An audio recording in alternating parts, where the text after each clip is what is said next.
ആവേശത്തിൽ ആറാടി പാലക്കാട്.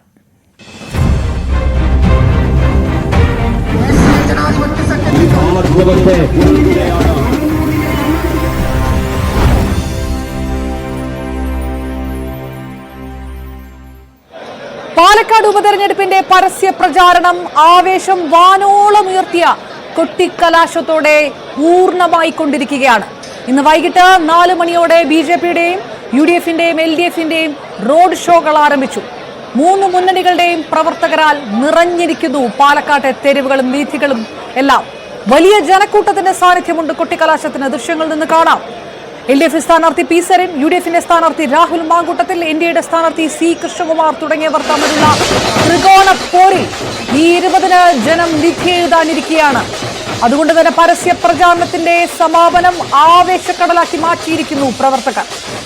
റോഡ് ഷോകൾക്ക് പിന്നാലെയാണ് പാലക്കാട് സ്റ്റേഡിയം പരിസരത്ത് കൊട്ടിക്കലാശം ആരംഭിച്ചത്.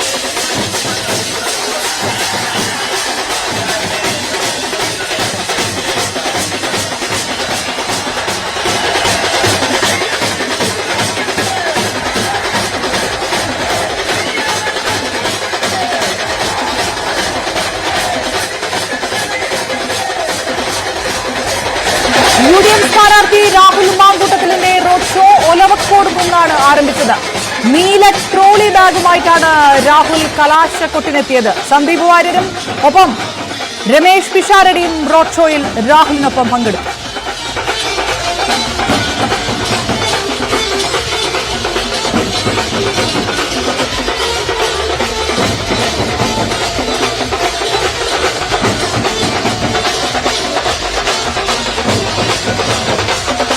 LDF സ്ഥാനാർത്ഥി ഡോക്ടർ P. സരിന്റെ റോഡ് ഷോ വൈകിട്ട് 4 മണിയോടെ CPM ജില്ലാ കമ്മിറ്റി ഓഫീസിൽ നിന്നും ആരംഭിച്ചിരുന്നു.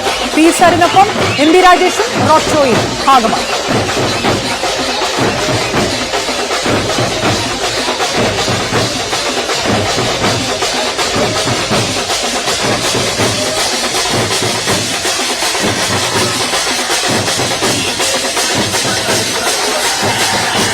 BJP സ്ഥാനാർത്ഥി C. കൃഷ്ണകുമാറിന്റെ റോഡ് ഷോ മേലാമുറി ജംഗ്ഷനിൽ നിന്നുമാണ് ആരംഭിച്ചത്.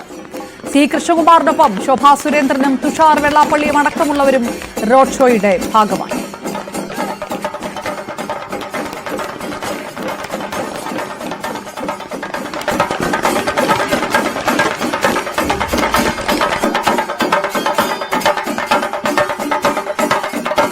റോഡ് ഷോയ്ക്ക് പിന്നാലെ എല്ലാ പ്രകടനങ്ങളും പാലക്കാട് സ്റ്റേഡിയം പരിസരത്താണ് സമാപനമായിക്കൊണ്ടിരിക്കുന്നത്. വിവരങ്ങളുമായി പാലക്കാട് നിന്ന് ശ്രീജിത്ത് നമുക്കൊപ്പം ചേരുന്നു. ശ്രീജിത്ത്, ചേലക്കരയിൽ കണ്ട ആവേശമല്ല, വയനാട്ട് കണ്ട ആവേശമല്ല, ഇതെല്ലാം ഒരുമിച്ച് ചേർക്കാനുള്ള ആവേശം ഈ കഴിഞ്ഞ 34 ദിവസത്തോളമായി രാഷ്ട്രീയ കേരളം ചർച്ച ചെയ്യുന്ന, അല്ലെങ്കിൽ എല്ലാ കേരള രാഷ്ട്രീയത്തിന്റെ ഓരോ സംഭവ വികാസങ്ങളും വിരൽ ചൂണ്ടുന്നത് പാലക്കാട്ടേക്കാണ് എന്ന് പറഞ്ഞുകൊണ്ടിരിക്കുന്ന ആ ഉപതെരഞ്ഞെടുപ്പിന്റെ പരിസമാപ്തിയിലേക്ക് എത്തുമ്പോൾ എത്രത്തോളം ആവേശമുണ്ടായിരുന്നു, എത്രത്തോളം ശക്തി പ്രകടനമുണ്ടായിരുന്നു, അതെല്ലാം പുറത്തെടുക്കുകയായിരുന്നു ഈ 3 മുന്നണികളുമെന്ന് ദൃശ്യങ്ങളിൽ നിന്ന് വ്യക്തമാണ്. എത്രത്തോളം ആത്മവിശ്വാസമുണ്ട് ഓരോ സ്ഥാനാർത്ഥികളുടെയും പ്രധാനപ്പെട്ട നേതാക്കന്മാരുടെയും എല്ലാം മുഖങ്ങളിൽ, അണികളുടെ ആവേശങ്ങളിലൊക്കെ ഈ സമയത്ത് ശ്രീജിത്ത് എങ്ങനെ നോക്കിക്കാണണം?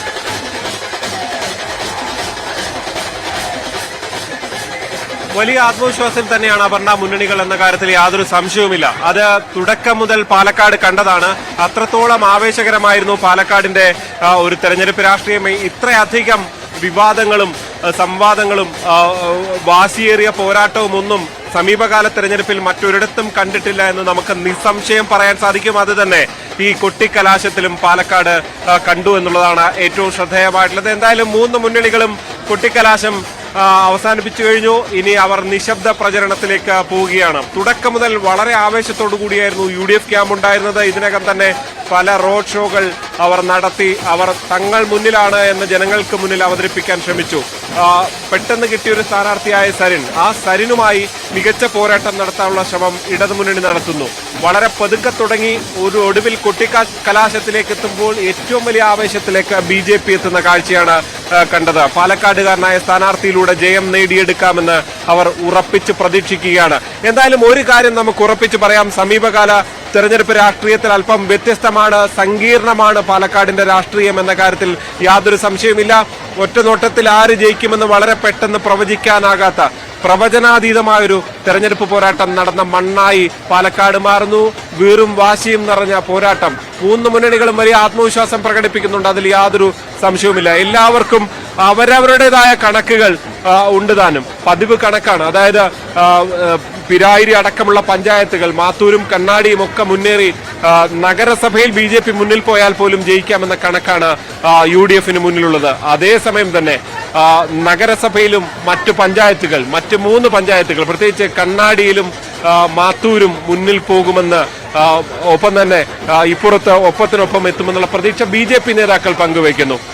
തങ്ങളുടെ ശക്തി കേന്ദ്രമായ കണ്ണാടി ഉൾപ്പെടെയുള്ള പഞ്ചായത്തുകൾ, നഗരത്തിലെ വോട്ടുകൾ ഇതെല്ലാം ചേർന്നുകൊണ്ട് തങ്ങളുടെ പഴയ തട്ടകമായ പാലക്കാട് വർഷങ്ങൾക്ക് ശേഷം തിരിച്ചു പിടിക്കാമെന്നുള്ള ആത്മവിശ്വാസം ഇടതുമുന്നണി പ്രകടിപ്പിക്കുന്നു. പലതരത്തിലുള്ള കൗതുകം നിറഞ്ഞ സ്ഥാനാർത്ഥികൾ, അങ്ങനെ പല പല വിഷയങ്ങൾ നിറഞ്ഞ ഒരു തെരഞ്ഞെടുപ്പാണ് പാലക്കാട് നടന്നത്. ആ തെരഞ്ഞെടുപ്പിന്റെ കൊട്ടിക്കലാശം. പ്രചരണം പൂർത്തിയായിരിക്കുന്നു. ഇനി നിശബ്ദ പ്രചരണത്തിന്റെ മണിക്കൂറുകൾ മാത്രമേ ഉള്ളൂ. പാലക്കാട് ജനവിധി എഴുതാൻ പോവുകയാണ്. എന്തായാലും കൊട്ടിക്കലാശത്തിന് ശേഷം ഇവർ ഈ എത്തിയ പ്രവർത്തകരൊക്കെയും മടങ്ങിപ്പോവുകയാണ് പാലക്കാട്. അതേ ആവേശം നിലനിർത്തിക്കൊണ്ട് ഇനി നിശബ്ദ പ്രചരണ ദിനവും പരമാവധി വോട്ടുകൾ തങ്ങളിലേക്ക് എങ്ങനെയൊക്കെ സംഘടിപ്പിക്കാം എന്നുള്ള തന്ത്രങ്ങളിലായിരിക്കും ഓരോ മുന്നണികളും ഉള്ളത്. അപർണ. ജി ശ്രീജിത്ത് തത്സമയം പാലക്കാട് നിന്ന് ചേർന്നത്. വലിയ ആവേശത്തിൽ 3 മുന്നണികളും 20-ാം തീയതി ജനം വിധി എഴുതും.